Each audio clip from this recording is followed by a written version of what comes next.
Hi, in this video, we are going to discuss our project on simulating the Piazza Q&A platform. Piazza is used by many instructors and students to communicate outside of the classroom, and when used efficiently, it can greatly enhance the teaching-learning experience. This is an example of the Q&A interface for a course on Piazza. These are the entries, including notes and questions. And this is an example question. A question can be related to a series of events and can be answered by both students and instructors. In this project, we focus on modeling the inquiry and response system as a queuing system. And by simulating it, we wish to learn about what makes an efficient allocation of instructors on the system. Here you're seeing what we used to connect to Piazza to collect and to process the data. We splitted the types of events up to learn the distributions of questions generated by each of them. But due to constraints on model complexity in the Sigma software, we also collected them all together to use with the simulation. We then inspected the latency for instructors to answer the questions, fitted them to the appropriate distribution, validated it, and generated random variables with the distribution. We also looked at some other distribution of the posts and did the same thing for the latency of Siri answers. Here is a demonstration of analyzing the latency for the instructor answering process. We first collected the data, plotted it with rugplot and histogram, then fitted it with log normal distribution with parameter estimated by maximum likelihood estimation. We then validated it with the KS test. The critical error comparison here and the p-value demonstrate that the null hypothesis is not rejected. And this plot shows the normal distribution of the data after taking its log. Finally, we generated sets of the random variables with the distribution with different random seeds. Here, we take a look at the data distribution of posts. Here, we look at the distribution of the raw data. It seems that we have 2 peaks of posts in every day. However, by shifting the later part to the left side of the bigger peak, we see that it's actually one normal distribution. And by shifting the Unix timestamps 10 hours earlier to match the actual time that the posts happen, we see that the peak happens in the early afternoon. Although this did not get used in the final simulation, we find it interesting to mention. Here, the similar process is done for the student answers. In the first part, I'm going to introduce some assumption to our models. After that, I'll introduce briefly about our entity and attributes for our models. In the end, I'm walk you through our event graph because it's very easy to understand. So let's start with the first part. So we made several assumptions for our models. First one actually is we treat each entity in our model indistinguishable. Basically, we treat instructors, students, and posts, they are all the same. Second of all, so a question will only be dequeued until it was answered by either instructors or students. This may, at the first glance, kind of disobey the rules in real world, because some question we found actually will never be answered because it's especially related to particular assignments. So after the assignment is due, nobody will care if the question was answered or not. The third assumption actually is that we assume the instructor is always available. So that means even a post is posting 3 o'clock in the morning, there's always an instructor that can answer the questions. So after have a basic knowledge of the assumptions, let me walk you through some entity and attribute in our models. We have basically 3 entities: students, instructor, and posts. But we have several attributes associated with these 3 simple entities. First, we have inter-arrival time for each post, which actually we have the distribution based on the real world Piazza post, and that distribution passed the KS test. And on the other hand, we also have instructor and students answering intervals distributions. which also generated from the real-world data. And to be noticed, we also have a probability that students answer a political post. So according to our research, we find that 35% of the posts that can solely depends on students. In other words, it do not need to instructors to participate in the answering process. So I have a knowledge of the entity and attribute. Let me introduce you to our event graph. So we will start by initialization event, which will assign some initial value to our variables. And after that, we will have a post-arrival event called MPQA. And we also self-scheduling the event according to the distribution that we pass key as test according to the real or Piazza inter-arrival distributions. So at first, we'll schedule an at start when the post come to our models.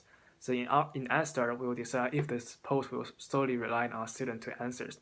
So if it is, then we schedule an as end to let student answer the question, also record the finishing time the post answer. If it is not, then we schedule IMPQA, which means we unqueue the post to the instructor question queue.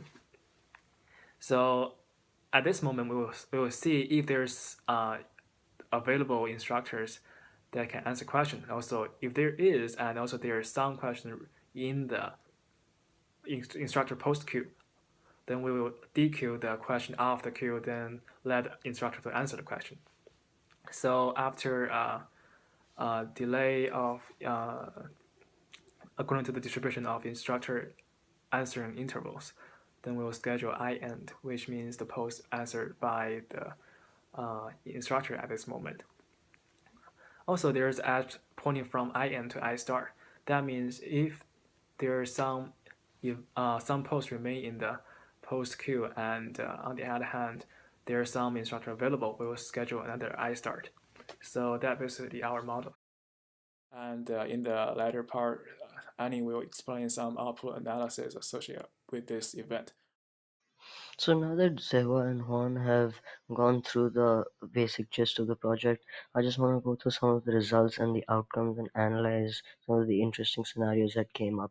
So firstly, just to reiterate, we ran the simulation with 5, 10, 15, 20, and 25 DAs, each with 3 different tiles, so that we have a big enough data set to actually get accurate observations with less variance. And each trial had a different seed for generating the answering time for instructors and students, and for whether the question is answered by an instructor or a student based on some sort of probability.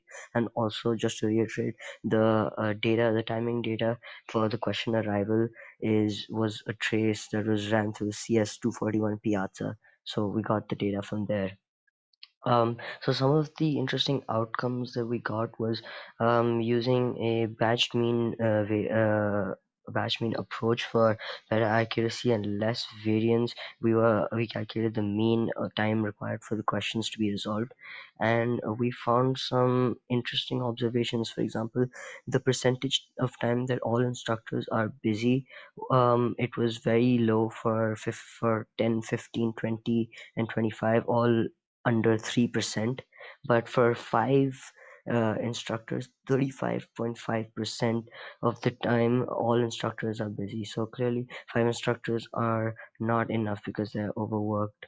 Then another interesting um, interesting recording that we had was the time required to solve a question. And again, for 10, 15, 20, and 25, there wasn't much of a difference, somewhere between 4 hours to actually answer the question. But for 5, it was 10.8 hours, which is actually, again, proves the point that 5 instructors is too less to actually take a class of CS241 level with about 4,000 posts. Finally, and 400 students as well. And finally, we also calculated the average number of questions waiting to be answered with a confidence interval of 95%. And for 10, 15, 20 to 25, it was somewhere between, you know, 0.01 and zero point 0.3. But for 5, it was somewhere between 29 and 37 questions, which again proves that 5 instructors is too less to actually to efficiently and quickly answer students' questions. Um, and this led us to conclude that most of the time 10 instructors was enough to make sure that there's at least one idle free instructor available. And from the above calculations, we were able to the current number of instructors in CS 241, which is 38, was a lot more than necessary to maintain a Piazza question and answer queue. And without and just considering their Piazza duties, an efficient possible suggestion would be to deploy 10 TAs who are completely responsible for the Piazza and 5 TAs who grade. And that would definitely make sure that would cover all the students and be efficient as well. Finally, I just want to go over some possible sources of error that in our model. And one of the issues might have been that we use only one semester of data for this trace, which may not be enough of data to actually get an accurate picture.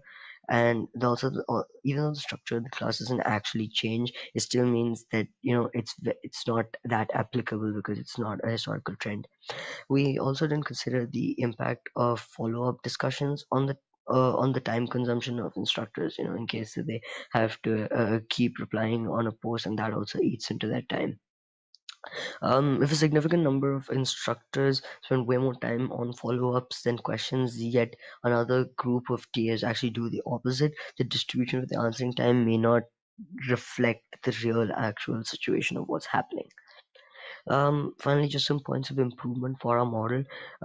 We some One thing that we all agreed on is that we had simulated a distinct separate event for exams, MPs, homeworks, etc.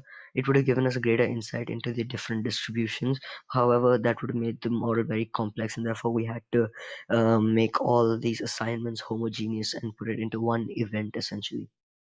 Um, Also, if we had used a parametric probability model instead of using trace variables, we would have been able to run the model on a daily cycle, and therefore we would have got better data points and better results. Hence, and finally, if we were able to distinguish the servers and who answer posts, and therefore we would be able to sort of use conditioning to reduce the variance, and therefore we would have had a better model. We've had a good time simulating this project, and we've learned a lot from using Piazza and actually understanding the average response time. And yeah, thank you very much.